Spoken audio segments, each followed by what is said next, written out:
Παιδιά, πάμε πίσω τώρα στην Αστρία. Έχει έρθει το μεγάλο πουλί να μας φέρει πίσω. Τραβήξαμε ένα ωραίο καλοκαιρινό χιτ, το καρπούζι και τυρί. Να το δείτε, παιδιά, είναι μεγάλο έργο για την Ελλάδα, για την πατρίδα, για την Κέφαλο.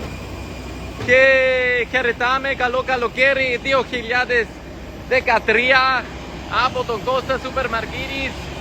Πάμε στην Αστρία και πουλάμε και να βάλουμε ένα φράγκο, να πάμε και λίγο φραγκόσικα. Και για του χρόνου να είστε καλά, πατήστε λίγο το κανάλι μου και θα σας πούμε γεια.